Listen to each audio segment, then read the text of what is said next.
This Gigabyte RTX 3070 was in a car accident, sort of. A friend of mine was driving home from a LAN party with his PC in tow, and some particularly rough wintry weather put him into the ditch.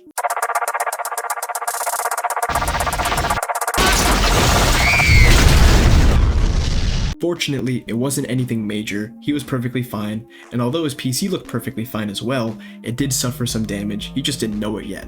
When he booted up his PC, he saw artifacting in his BIOS and couldn't get the NVIDIA drivers to reliably detect his card in Windows. Looking online, these symptoms all point to a damaged GPU. Since the accident was quite minor, I had some hope that we could get this card back up and running, or I could at least determine the issue with it. Let's see what happens when I try to boot Windows with this card. Turning on the PC, the first thing that we can see are those damned green horizontal lines as described. They seem to persist up until Windows boots, at which point the OS seems to disable the NVIDIA drivers and throws code 43 in the device manager. To decide a course of action from here, I started to Google things like NVIDIA GPU artifacting, NVIDIA GPU green lines on display, just to see what I could find. I came across a few posts and YouTube videos describing similar issues and learned that the problems that we were experiencing were likely due to one or more damaged VRAM modules. But how can we determine which VRAM module or modules are the faulty ones? RTX 3070s have 8 1GB VRAM chips spread across 4 different memory lanes, so it technically could be any one of those 8 chips. Fortunately, we can pinpoint exactly which VRAM modules are damaged by using a diagnostic software called MATS, which stands for Memory Automated Test System. Unfortunately, this software is only publicly available due to the massive leak that Nvidia suffered a few years back. As an aside, it sucks that plebeians like us have to resort to using leaked software in order to diagnose and fix the stuff that we already purchased and own. Although the circumstances surrounding the release of the software were less than ideal, it has helped individuals like me, along with repair shops around the world, keep cards like this out of landfills. If you want to be sustainable, let us fix our shit. Obviously, I do not condone hacking or leaking anything. I am just an end user who likes fixing what I own and keeping our planet clean and green. I then painstakingly located the software needed to diagnose this card, and it conveniently came in the form of a bootable ISO. So let's flash it to a USB and see what happens. So here I am just booting from the USB. We select the first option because we're testing an RTX 3000 series card, and select the first option again here because it's a non-TI card, and I just ran the first memory test that was available, the 10MB one, and instantly we can see some erroneous behavior in the test. Those colored and shaded rectangles are lingering on screen a bit too long. I let the test finish and it obviously failed. I then checked the detailed MATS report, and as we can see, there are write errors on VRAM module FBIOB1.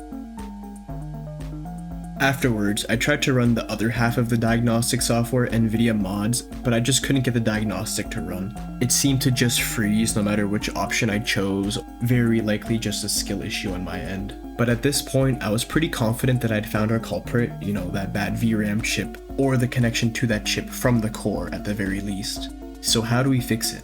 Now, the proper professional way to repair this GPU would be to remove that specific VRAM chip now that we know which one is damaged, and to replace it with a new VRAM chip. That was my initial plan, and I still plan on replacing the damaged chip eventually down the line, but what if we could get it up and running without any microsoldering repair at all?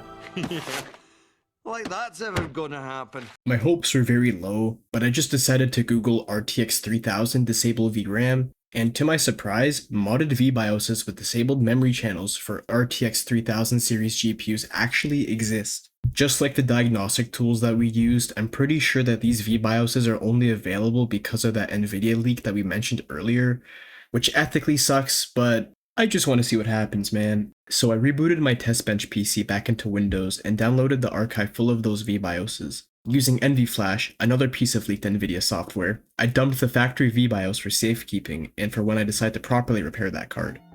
I crossed my fingers and flashed the 3070 BIOS with memory channel B disabled.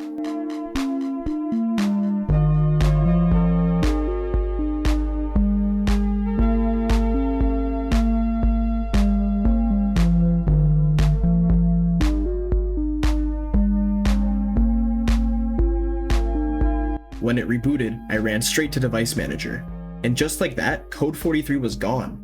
Well, another code briefly appeared in its place, but that was just related to drivers. It went away on its own. Windows Update retrieved the NVIDIA drivers, and Device Manager finally reported that the device was working properly. And if we check Task Manager, our RTX 3070 now reports only having 6 gigs of usable VRAM instead of 8. On the 3070, each of the 4 memory channels are made up of 2 1GB VRAM chips, so losing 2 gigs of VRAM is expected with this fix, as we disabled one whole memory channel, which was 2 gigs of VRAM. And just like that, the card is operational again. We did have to sacrifice some VRAM to get to this point, but we obviously have the option to replace the damaged VRAM chip down the road and reflash the original VBIOS to reclaim those 2 gigs back, which is something I do plan on doing eventually. But until then, my friend's got a working GPU again, and it was relatively easy to accomplish, all things considered. If you want to watch me fix and mod more stuff in the future, please consider subscribing. Thanks for watching.